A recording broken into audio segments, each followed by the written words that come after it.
Good morning, good evening, good afternoon. And if you're watching this, you're blessed, you're a favorite, you're highly loved, you're needed, you're wanted in this world. You feel me? Jesus loves you. I love you. You know, it's a wonderful thing when the highest of the highest, the Lord of Lord, King of Kings, the Almighty, you know, the all-knowing, the omnipresent, the omnipotent God, the only true wise God wants to be in your life, wants to love on you, wants to see you excel, wants to see you prevail, you know, for his glory and for your own good, wants to see that your dreams come true. You know what I'm saying? Through him. So be encouraged. Don't give up hope, you know. And he's always waiting for you with arms open wide, okay? So let's get straight into it. I want y'all to hear this. Bernard Hopkins, why he say he wasn't at the presser, the post presser with Ryan Garcia. And a lot of people, courtesy of Fight Hype, okay? Courtesy of Fight Hype, okay? Courtesy of Fight Hype. Courtesy of Fight Hype.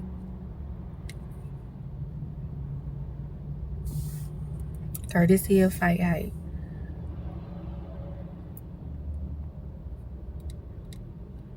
Because, first of all, we had Eric Gomez, who is the president of Golden Boy, who handles and structure with the assistant and everybody there.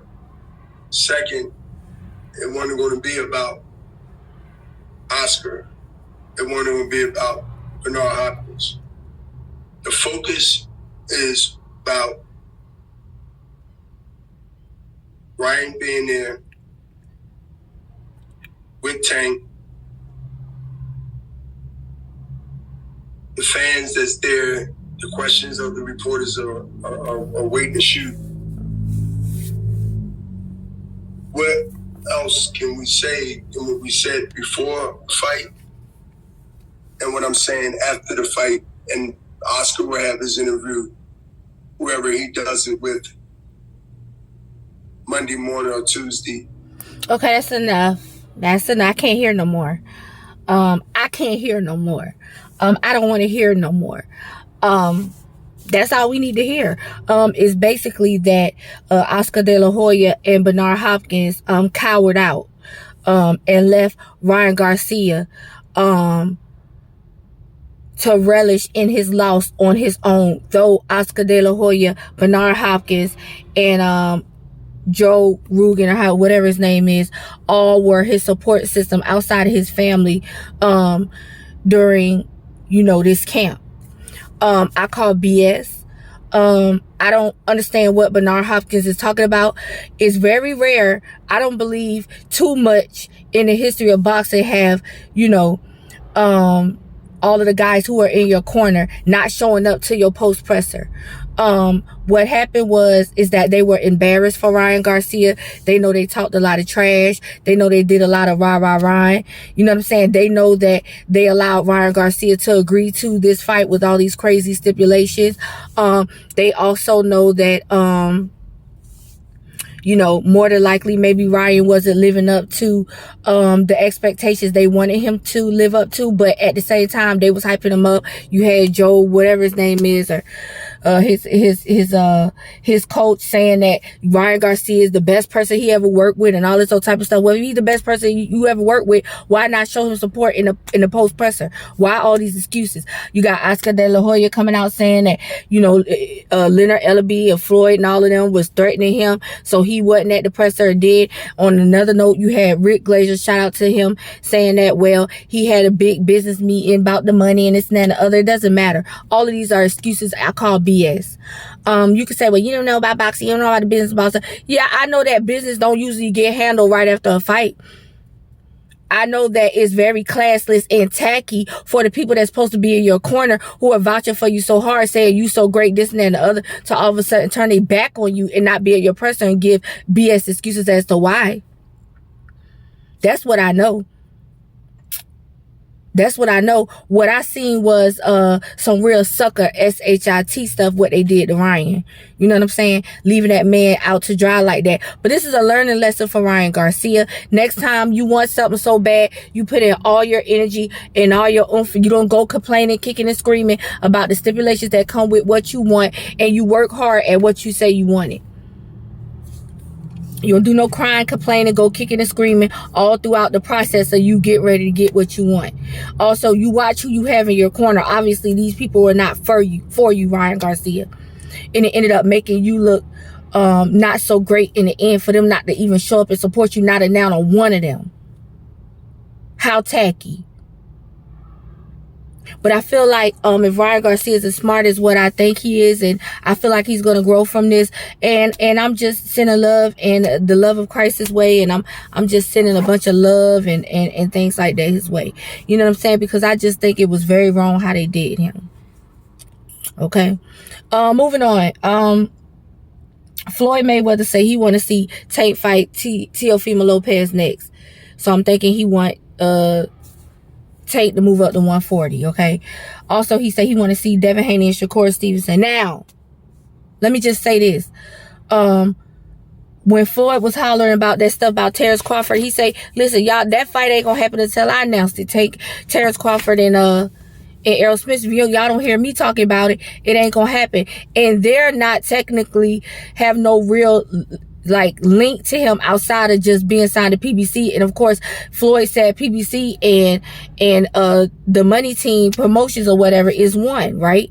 So if we gonna believe it for them and say, well, you know, if we gonna believe that scenario for Floyd concerning Errol Spence, Terrence Crawford, we can believe that same narrative if he say he want to see Tank fight Teofimo Lopez. Why can't we believe it for that same narrative?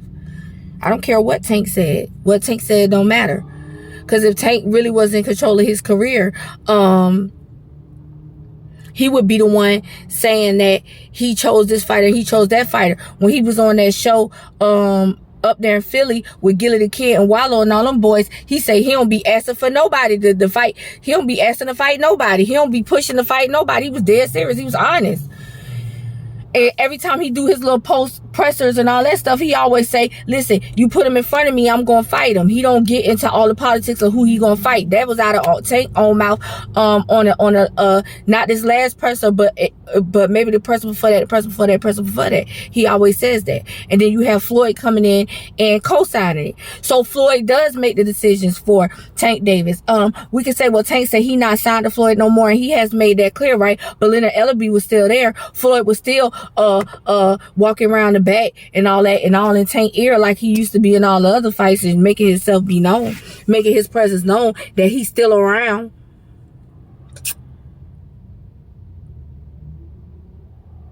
So we're gonna keep that same energy. Floyd still calling the shots. Floyd said he want to see Teofimo Lopez. That's what Floyd said.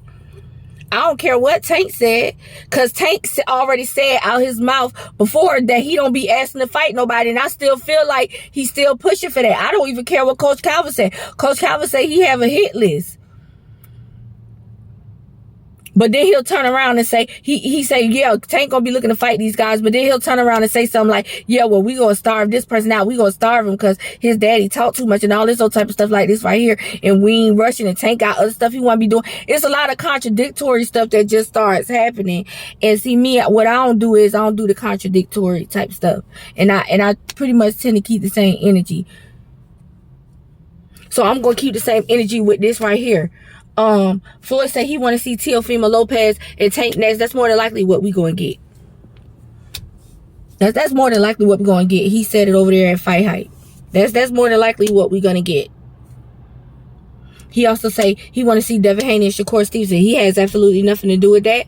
Of course, that's top rank over their business, right?